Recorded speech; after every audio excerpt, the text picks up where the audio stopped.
Good morning દોસ્તો, welcome back. હમણાં આશા રાખું છું કે બધાએ યુનિટ ટેસ્ટ કેમિસ્ટ્રી અને ફિઝિક્સની બરાબર પ્રમાણિકતાથી આપી હશે, રાઈટ. આપણે હવે આજે ચેપ્ટર 2 લગભગ આજે એનું લાસ્ટ લેક્ચર હશે. જરૂર પડશે તો એકાદું વધારે લઈશું. જો પૂરું થઈ જાય તો જરૂર નહીં પડે. પાર્ટ 6 શરૂ કરી રહ્યો છું. ઓકે, હવે એમાં આપણે છેલ્લે 2.3 સ્વાધ્યાય જોયું છે દોસ્તો. 2.3 સ્વાધ્યાયમાં એકચ્યુઅલમાં છેલ્લો દાખલો બાકી હતો ચર્ચા કરવાનો. ઓકે, આમ તો ઇઝી છે, છતાં પણ ચર્ચામાં જો લેવું હોય તો છેલ્લો દાખલો જે છે વિસ્તાર શોધો. સ્વાધ્યાય 2.3 નો પાંચમો દાખલો, સ્વાધ્યાય 2.3 અને એમાં પાંચમો દાખલો છે વિસ્તાર શોધો. ઓકે, હવે વિસ્તાર શોધોમાં પહેલો દાખલો છે fx = 2 - 3x કે જ્યાં x belongs to r અને x greater than 0 આવું આપ્યું છે. fx = 2 - 3x, x belongs to r, x greater than 0 આવું આપણને આપેલું છે દોસ્તો. હવે જો x greater than 0 એનો મતલબ કે x નું મૂલ્ય કેવું આપ્યું છે? ધન. એટલે x belongs to r લખ્યું છે અને એની બદલે હું x belongs to r plus લખું, x belongs to r plus લખું તો પણ ચાલે કે નહીં? r plus એટલે ધન વાસ્તવિક સંખ્યાઓ, તો x greater than 0 એટલે પણ ધન વાસ્તવિક સંખ્યાઓ જ કહેવાય, રાઈટ. હવે આનો વિસ્તાર શોધવો હોય તો જો x નું મૂલ્ય કેવું છે? greater than 0 છે. એટલે જસ્ટ ફોર એક્ઝામ્પલ તમે x ની કિંમત 0 કરતા કોઈ પણ મોટી લો. જસ્ટ ફોર એક્ઝામ્પલ ધારો કે x બરાબર 1 લો તો 2 - 3 બરાબર, 0 તો રહેવાય નહીં. ઓકે, તો 2 - 3 લો તો -1 આવે. પછી x બરાબર 2 લો તો 2 - 6. તો કહેવાનો મતલબ શું છે કે તમે જુઓ કે f(1) તો f(1) કરો. એક બે ઉદાહરણ આપીને સમજાવું છું. તો f(1) તો 2 - 3 તો -1 આવ્યું એટલે ઋણ આવ્યું. પછી f(2) કરો, f(2) તો f(2) નો આન્સર 2 - 6, 3 × 2 = 6 થાય ને, બરાબર. એટલે એનો આન્સર આવે -4, તો એ પણ ઋણ આવ્યું દોસ્તો. અચ્છા, ગ્રેટર ધેન 0 નો મતલબ? ગ્રેટર ધેન 0 નો મતલબ એવો ન સમજતા કે 1 થી સ્ટાર્ટ થાય. ધન કિંમતમાં કોઈ બી લઈ શકો, મતલબ કે તમે 0.5 લઈ શકો. ધારો કે 0.5 લો તો 0.5 એટલે 3 × 0.5, એટલે 2 - 3 × 0.5, બરોબર છે. એટલે આ થયું 1.5. કેટલા થયા? 1.5 થયા કે નહીં? એટલે 0.5 એટલે 1/2, બરોબર. અને 1/2 ને 2 માંથી બાદ કરો અને પછી લસા લો તો 4 - 1, બરોબર. એટલે આનો આન્સર કેટલો આવ્યો? 4 - 1 ભાગ્યા 2 એટલે 3 × 2 એટલે આન્સર કેટલો આવ્યો? 1.5 આવ્યો, બરોબર છે, રાઈટ. તો એનો આન્સર કેવો આવ્યો? ધન આવ્યો છે, બરોબર છે. ઓકે, તો હવે તમે શું માર્ક કરો છો કે x ની કિંમત ધન લો તો આન્સર કેવા આવશે એ તમારે વિચારવાનું છે. આન્સર કેવા આવશે? જો ઋણમાં તમે જો 1 2 3 લેશો તો બધું ગુણ જ જવાનું છે, ખ્યાલ આવે છે, રાઈટ. પછી ધનમાં કેટલે સુધી જશે એ વિચારવાનું. ધારો કે આ 0.6 છે, બરોબર. 0.6 છે, એની બદલે તમે બીજી કોઈ કિંમત લો તો 0.5 લીધા છે, એની બદલે સપોઝ કે 0.6 લો, બરોબર. તો 3 × 0.6 ત્યાં કેટલા થાય? 1.8 થાય. કેટલા થયા? 1.8. તો 1.8 ને 2 માંથી બાદ કરો, બરોબર છે. 2 - 1.8, રાઈટ. આ 2 ઓછા કેટલા થાય? 1.5 થાય ને, સોરી. એટલે આ થયું 0.5. ભાઈ ધ્યાન રાખજો, આ 0.5. પછી 2 - 1.8 એટલે આનો આન્સર કેટલો આવ્યો? 0.2, બરોબર છે. એટલે આ પણ ધન આવ્યો. તો તમે જુઓ કે જેમાં કિંમત 0.5 0.6 0.7 0.8 0.9 આવી કિંમત લઈશું તો આન્સર છે ને એ આન્સર ધન તો આવવાનો જ છે પણ 0.5 કે 0.2 એમ કરતા કરતા આન્સર નાનો આવશે 0 ની નજીક આન્સર આવતો જાય છે એવું તમને દેખાય છે 0 ની નજીક આન્સર આવતો જશે ખ્યાલ આવે છે તો મારું અવલોકન એવું કહે છે આના ઉપરથી એન્ડ સો ઓન આપણે અવલોકન કરીને કરી શકીએ આમ તમે અવલોકન પરથી તમે શું કહી શકશો કે for all x greater than 0 કોઈ પણ ધન કિંમત લો તો તમે એક વસ્તુ માર્ક કરો કે આ 2 3x નો આન્સર છે 2 3x નો આન્સર એ 2 3x નો આન્સર એ અહીંયા જો કે 0 એટલે ધન તો આવે છે પણ ધનમાં કેટલે સુધી જવાનો 0.2 બરોબર છે હા ખ્યાલ આવે છે બોલો આમાં કોઈ ડાઉટ કરો ક્લિયર થાય છે એટલું કે નહીં ક્લિયર ના થતું હોય તો કહેજો દોસ્તો શું છે આનું અવલોકન તમારું કે આ જે મૂલ્ય છે 2 3x એટલે સપોઝ fx ને રકમમાં તો fx જ આપ્યું છે ને તો fx બરાબર 2 3x છે એનું મૂલ્ય કેવું આવશે ખબર છે 2 અથવા 2 થી નાનું 2 થી નાની વાસ્તવિક સંખ્યા આવે વાસ્તવિક સંખ્યા મળે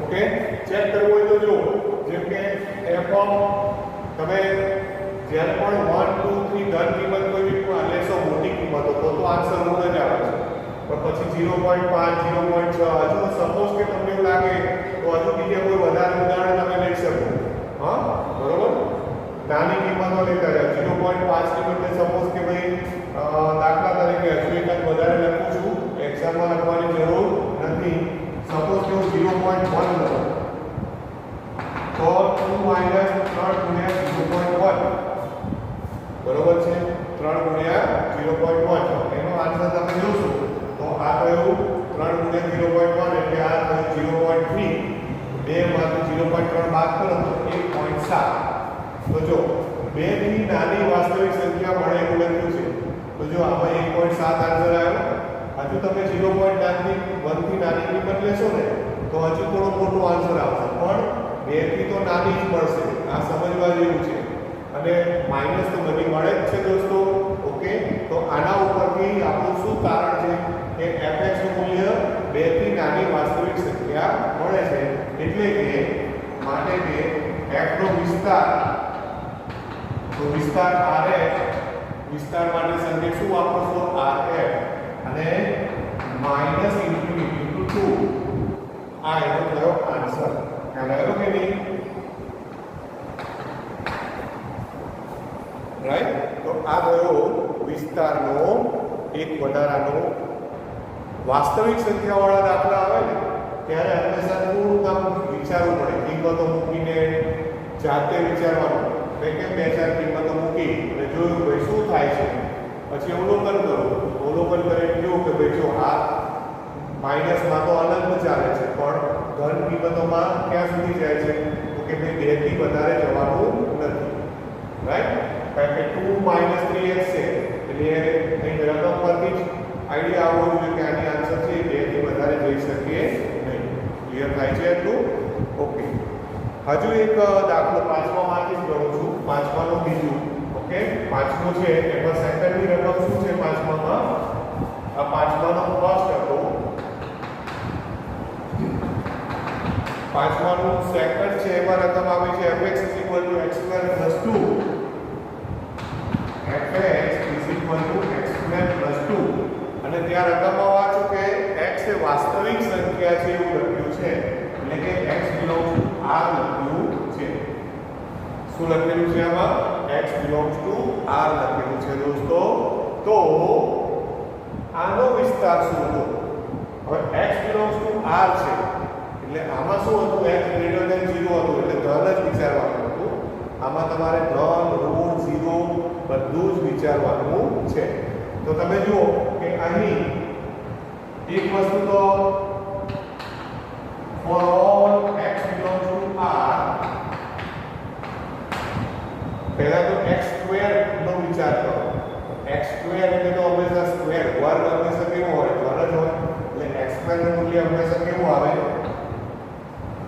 greater than or equal to 0 આવે. ઓકે, રકમમાં શું છે x² + 2, તો x² નું મૂલ્ય તો ધન જ આવે કારણ કે વર્ગ કોઈ દાડો ઋણ હોય નહીં. માટે જો તમે x² + 2 કરો એટલે આ જે અસમતા છે એમાં બંને બાજુ 2 ઉમેરો. આ અસમતામાં શું કરો, બંને બાજુ 2 ઉમેરો તો greater than or equal to 2 મળે. x² + 2 greater than or equal to 2 મળે. તો x² + 2 એ તો આપણી રકમ છે એટલે કે fx greater than or equal to 2. આવું તમે લખી શકો fx નું મૂલ્ય greater than or equal to 2. તો fx નું જે મૂલ્ય મળ્યું એ આપણો વિસ્તાર કહેવાય. માટે વિસ્તાર આવે શું લખશો દોસ્તો? વિસ્તાર 2 અથવા 2 થી મોટી. તો 2 અથવા 2 થી મોટી કેટલી? 2 થી મોટી કેટલી? અનંત. તો 2 to infinity. બરોબર છે? ઓકે. હા, અહીંયા પણ એક સુધારવું પડશે હો. આને 2 નહીં ગણવાનો. જો અહીંયા આવ્યું તો મને સ્ટ્રાઇક થઈ. આમાં 2 ગણવાનું છે, આમાં 2 નથી ગણવાનું દોસ્તો. કેમ 2 નથી ગણવાનું? કારણ કે 0 લેવાનું નથી. 0 નથી લેતા એટલે કોઈ દાડો 2 નહીં આવે. એટલે મેં ઇન્ટરવલ ચેન્જ કર્યો. ઇન્ટરવલ શું કરી કાઢ્યો? ક્લોઝ ની બદલે ઓપન ઇન્ટરવલ રાખ્યો. ઓકે, આ ધ્યાન રાખવાનું. ઇન કેસ આ જ દાખલો પરીક્ષામાં હું પૂછું અને અહીંયા મેં ઇક્વલ ટુ 0 કરી કાઢ્યું. શું કરી કાઢ્યું? Equal to 0. તો આન્સર બદલાઈ જાય અને આન્સર બદલાઈ જાય એટલે આ જે ઓપન છે એ ઓપન ની બદલે જે મેં લખેલું આ આન્સર આવી જાય ક્લોઝ. પણ ક્યારે? જો અહીંયા ઇક્વલ ટુ હોય તો. પણ અહીંયા ઇક્વલ ટુ નથી દોસ્તો. એટલે માટે આ જે મેં ક્લોઝ લખેલું એ ક્લોઝ મેં કાઢ્યું અને ક્લોઝ ની બદલે મારે શું લખવું પડશે? ઓપન. ઓકે, ખ્યાલ આવે છે? રાઈટ. તો હવે આ રીતના 2.3 સ્વાધ્યાય આપણું અહીંયા પૂરું થાય છે. ત્યાર પછી નેક્સ્ટ છેલ્લું સ્વાધ્યાય આવશે. છેલ્લું સ્વાધ્યાય લઉં ને એ પહેલાં એક પ્રકીર્ણ આપણે ઉદાહરણો છે. એ પ્રકીર્ણ ઉદાહરણોમાં ટેક્સ્ટબુક બધાની ખુલ્લી હોવી જોઈએ. પ્રકીર્ણ ઉદાહરણોમાં ઉદાહરણ 18 છે ને એમાં આલેખ દોરો કયું છે? આલેખ દોરો એવું એક્ઝામમાં આપણે પૂછતા નથી. પણ પેજ નંબર 45 ઉપર એક નોંધ આપી છે. બધા નોંધને હાઇલાઇટ કરી રાખજો. બધા આ નોંધને હાઇલાઇટ કરી રાખજો દોસ્તો. એ શું છે નોંધ? બહુ ઇમ્પોર્ટન્ટ છે. 12મા ધોરણમાં બહુ કામ લાગશે. Okay, fx = mx + c x belongs to r દ્વારા વ્યાખ્યાયિત વિધેયને સુરેખ વિધેય કહે છે. હા, આ ઇમ્પોર્ટન્ટ નોંધ છે. ઇમ્પોર્ટન્ટ નોંધ તરીકે શું લખશો? fx. હવે જ્યાં પણ fx આવે ને એટલે y તો સમજવાનું. વિધેય ચેપ્ટર હવે આપણે ભણીએ છીએ એટલે મેં તમને કીધું છે fx એટલે y. એટલે y = fx = mx + c બરાબર mx + c. બરોબર? y = mx + c અને એમાં x belongs to r. પછી m અને c અચળ છે. m અને c અચળ. તો આ જે વિધેય આપ્યું છે fx = mx + c એ વિધેય એ સુરેખ વિધેય છે. આ વિધેયને સુરેખ એટલે શું?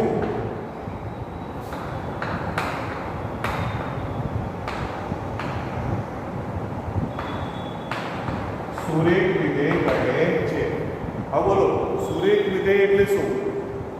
જેનો આલેખ દોરો તો એક સીધી લાઈન દોરાય. જેનો ગ્રાફ દોરો, જેનો ગ્રાફ કેવો જોઈએ? સ્ટ્રેટ લાઈન આવવો જોઈએ. જેમ કે ઉદાહરણ 18 એમાં તમે જો ઉદાહરણ 18 ની રકમમાં છે fx = x + 10. fx = x + 10 છે. તો એને આની જોડે સરખાવો તો સરખાવાય કે નહીં? x + 10 એટલે શું થયું? m = 1 અને c = 10 એટલે x + 10 થઈ જાય કે નહીં? રાઈટ. અને એકચ્યુઅલમાં હું તમને કહું તો fx ની બદલે y લખું તો y બરાબર x + 10 થયું, y બરાબર x + 10, રાઈટ? અને y બરાબર x + 10 ને તમે આ રીતે લખી શકો x - y + 10 બરાબર 0. આ y ને પેલી બાજુ લઈ લીધા તો x - y + 10 બરાબર 0. તો આ કોના જેવું છે? આ તો પેલું સુરેખ સમીકરણ નથી જે તમે ભણ્યા છો દોસ્તો, ax + by + c = 0. એને સુરેખ સમીકરણ કહો છો ને, ખ્યાલ આવે છે કે નહીં? તો એ જ સુરેખ સમીકરણને અલગ રીતે લખ્યું છે આ fx બરાબર fx + c. ખબર પડી? તો આજે મેં લખ્યું કે એકચ્યુઅલમાં ઉદાહરણ 18, બરોબર? એ ઉદાહરણ 18 છે એને મેં અલગ રીતે લખીને તમને બતાવ્યું. ધ્યાન આપજો હો ને, બરોબર? અને એટલા માટે એનો ગ્રાફ બાજુમાં દોરીને આપ્યો છે. તો ગ્રાફ કેવો છે? સ્ટ્રેટ લાઈન, એટલે કે એક સીધી રેખા જ મળે છે. ક્લિયર આટલું? રાઈટ. ચલો હવે પ્રકીર્ણ સ્વાધ્યાય જે છે ને દોસ્તો, પ્રકીર્ણ સ્વાધ્યાય, હા, એટલે કે છેલ્લું સ્વાધ્યાય, સ્વાધ્યાય 2.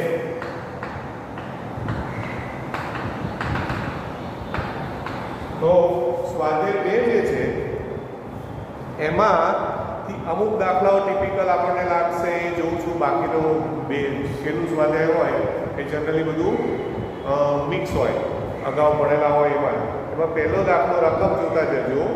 પહેલા દાખલામાં શું આપ્યું છે? fx = રકમ આ રીતની છે કે fx બરાબર બે ભાગમાં આપ્યું છે, x² જ્યાં 0 ≤ x ≤ 3 અને 3x જ્યાં 3 ≤ x ≤ 10 અને બીજું વિધેય આપ્યું છે g. બરોબર? બે વિધેય આપ્યા છે. g વિધેય પણ તમારી સામે ટેક્સ્ટબુક ખુલ્લી હોય તો એમાં છે. તો સાબિત કરો કે f એ વિધેય છે અને g એ વિધેય નથી. આવું સાબિત કરવાનું કહે છે. ઓકે, f એ વિધેય છે અને g એ વિધેય નથી. હવે કેવી રીતે સાબિત કરશો? તો પહેલો હું f લઉં. તો fx ને બે ભાગમાં વહેંચેલું છે. પહેલું છે fx = x² કે જ્યાં 0 ≤ x ≤ 3, બરોબર? અને બીજો ભાગ આપ્યો છે 3x અને 3x માં શું આપ્યું છે? 3 ≤ x ≤ 10. બરોબર? આ રીતે બે વિધેયો આપ્યા છે અને આમાં એને એવું નથી કીધું કે x પ્રાકૃતિક સંખ્યા છે. એનો મતલબ કે તમારે શું વિચારવાનું છે દોસ્તો? x ∈ R. શું વિચારવાનું છે? x ∈ R, વાસ્તવિક સંખ્યા. હવે જો વિધેય હોય ને, તો વિધેય હોય તો તમે આની જે કિંમતો શોધો ને, તો કિંમતોમાં જે પણ ક્રમયુક્ત જોડો બને, હા, ક્રમયુક્ત જોડ, જેમ કે ભાઈ 0 તો 0 નું પ્રતિબિંબ શું મળે? 1 નું પ્રતિબિંબ, 2 નું પ્રતિબિંબ, 3 નું પ્રતિબિંબ, 4 નું પ્રતિબિંબ. તો એમાં જે ક્રમયુક્ત જોડો બને એ ક્રમયુક્ત જોડમાં જે એનો પ્રથમ ઘટક હોય એ પ્રથમ ઘટકનું પુનરાવર્તન થવું જોઈએ નહીં. યાદ છે ને? આવું આપણે આગળ સ્વાધ્યાયના દાખલાઓ ગણ્યા એમાં આવી ગયું છે. હા, 2.3 માં જ છે. જુઓ, 2.3 નો પહેલો જ દાખલો હતો દોસ્તો. એમાં ક્રમયુક્ત જોડ 2.3 ના પહેલા દાખલામાં જ છે. વિધેય છે કે નહીં ચેક કરવાનું, રાઈટ? તો આમાં પણ તમારે એવી જ રીતે જોવાનું. આમાં તમે જુઓ કે 0 થી 3 ની વચ્ચે આન્સર આપ્યો છે. ઓકે, હવે જુઓ કે ભાઈ દાખલા તરીકે અહીં તમે f(0) લો તો 0 નો સ્ક્વેર એટલે 0, f(1) તો 1 નો સ્ક્વેર એટલે 1, f(2) તો 2 નો વર્ગ એટલે 4, f(3) તો 3 નો સ્ક્વેર એટલે 9. બરોબર છે? ખ્યાલ આવે છે? રાઈટ. હવે પછી આમાં 3x પણ આપ્યું છે. ધ્યાન આપજો. તો આ જે 9 આવ્યું ને એ 9 માં તમે x² લેશો તો પણ 9 આવશે અને 3x લેશો તો પણ 9 જ આવે છે દોસ્તો. આ બહુ અગત્યની વસ્તુ છે. ઓકે, કારણ કે x બરાબર 3 માટે x બરાબર 3 લો તો તમે બેમાંથી કોઈ પણ વિકલ્પ વિચારી શકો છો. કેમ કે 3 આમાં પણ છે અને 3 અહીંયા પણ છે. ઓકે, આમાંથી 3 લો તો 3 નો વર્ગ, આમાંથી 3 લો તો 3x. પણ આપણને ફાયદો એ થયો કે આમાંથી નવો આન્સર આવ્યો, આમાંથી પણ નવો જ આન્સર આવ્યો. બરોબર? એટલે x બરાબર 3 માટે તમે fx x² લો અથવા 3x લો, બંનેમાં આન્સર તો નવો જ આવ્યો. એટલા માટે આપણે બચી ગયા કહેવાઈએ. બરોબર છે? રાઈટ. પછી 4 ની ઉપર કોઈ પણ લેશો તો એ બધું અહીંયા આવવાનું છે. અને જો અત્યારે ઉદાહરણમાં ખાલી છે ને પૂર્ણાંક સંખ્યાઓ, પ્રાકૃતિક જ લઉં છું, તમે અપૂર્ણાંક લઈને પણ સમજાવી શકો, નો પ્રોબ્લેમ. બરોબર? હવે આમાં સપોઝ 4 લો, f4 4 લો એટલે હવે મારે x² ના લેવાય.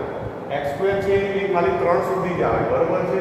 ઓકે, એટલે અહીંયા આનો ઉપયોગ કરવો એટલે 4 × 5 3 × 4 એટલે કે 12. પછી f5 તો 3 × 5 એટલે કે 15. આવી થોડી કિંમતો બતાવી દો. ઓકે, તો જો આ f6 બરાબર 18 મળ્યું. હા, f4 આ બધું થયું કે ના? તો હવે આપણું અવલોકન શું કહે છે? આપણું અવલોકન શું કહે છે આમાં? જો કે કોઈ પણ ક્રમિક જોડ બનાવો. તમે જો 0 0 1 1 2 4 3 9 પછી 4 12 5 15 6 18 કોઈ બી ક્રમિક જોડ બનાવો તો શું થાય છે? હા, જે ક્રમિક જોડ બની એનું જે પ્રથમ ઘટક છે, પ્રથમ ઘટકનું પુનરાવર્તન થતું નથી. તો so on આપણું અવલોકન શું કહે છે? આપણે કહી શકીએ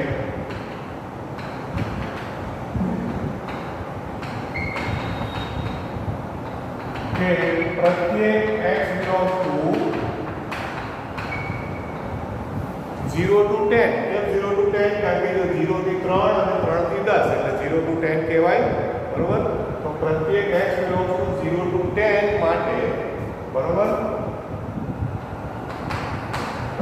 જે પણ વિધેય છે f, એ f ની જેટલી પણ ક્રમયુક્ત જોડ બને છે, f ની પ્રત્યેક ક્રમયુક્ત જોડ, બરોબર, f ની પ્રત્યેક ક્રમયુક્ત જોડ એ ક્રમયુક્ત જોડ xy થવું. તો એ ક્રમયુક્ત જોડ xy નો પ્રથમ ઘટક, બરોબર, ના પ્રથમ ઘટક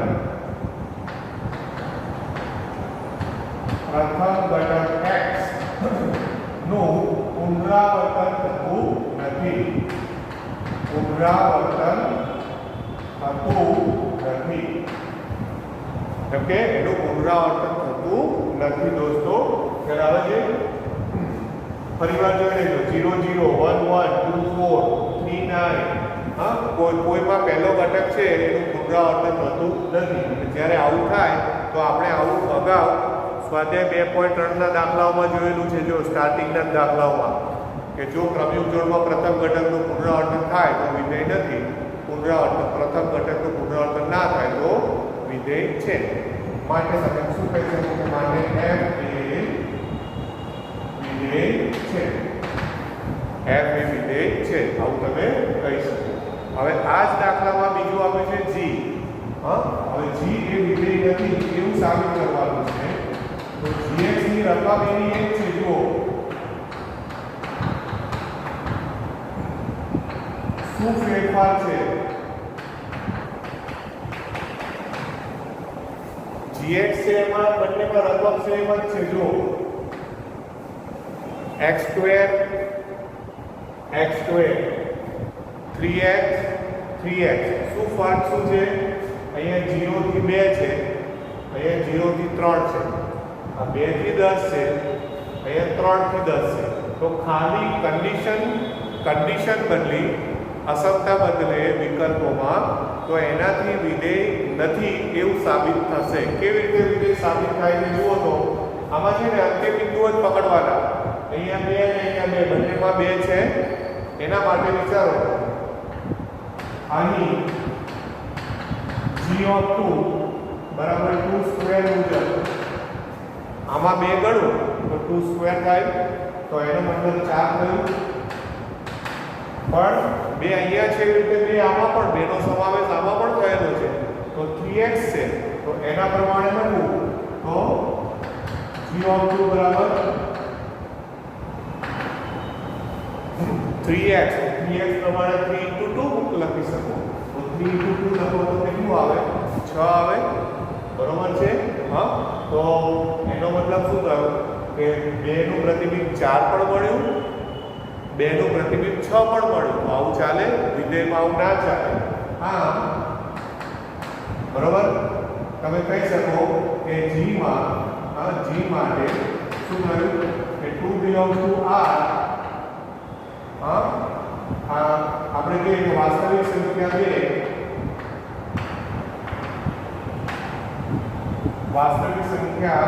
2 ના કેટલા પ્રતિબિંબ મળે છે? 2 પ્રતિબિંબ મળે છે. 2 પ્રતિબિંબ મળે છે. કયા 2 પ્રતિબિંબ મળે? તો કે 2 નું પ્રતિબિંબ 2 નું પ્રતિબિંબ 4 થયું અને 2 નું પ્રતિબિંબ 6 પણ થયું. એટલે એનો મતલબ કે એવું ક્રમયુક્ત જોડમાં થવું જોઈએ નહીં, પ્રથમ ઘટકનું પુનરાવર્તન થવું જોઈએ નહીં. તો g માટે વાસ્તવિક સંખ્યા 2 ના 2 પ્રતિબિંબ મળે છે. અથવા તો એવું કહી શકો કે g ની ક્રમયુક્ત જોડોમાં પ્રથમ ઘટક 2 નું પુનરાવર્તન થાય છે. બીજી ભાષામાં લખવું હોય તો એવી રીતે પણ લખી શકો કે ક્રમયુક્ત જોડોમાં પ્રથમ ઘટક 2 નું પુનરાવર્તન થાય છે. માટે g એ વિધેય નથી. માટે g એ વિધેય નથી દોસ્તો. બોલો, આટલું ક્લિયર થાય છે? બરોબર? Okay, right. તો છે ને આપણે એકચ્યુઅલી આમ તો ધારું તો સ્વાધ્યાય 2 માં વધારે આપણે આગળ જઈ શકીએ એવું છે, પણ મને એવું લાગે છે કે નેક્સ્ટ એક લેક્ચર છેલ્લું આ ચેપ્ટરનું રાખીશું. આ થોડા તહેવારના દિવસો છે, એટલે થોડું તમને રિલેક્સેશન આપીએ છીએ. એટલે હવે અત્યારે હું વધારે દાખલાઓ આમાં લેતો નથી. ઈચ્છા હતી પણ હવે અત્યારે આપણે આટલે સુધી રાખું છું. 2.3 અને સ્વાધ્યાય 2 નો મેં ખાલી પહેલો દાખલો કર્યો છે. બાકીનું બધું નેક્સ્ટ લેક્ચરમાં આપણે સ્વાધ્યાય 2 આખું પૂરું કરી દઈશું. Right? So thank you, good bye, have a nice day, enjoy your festival.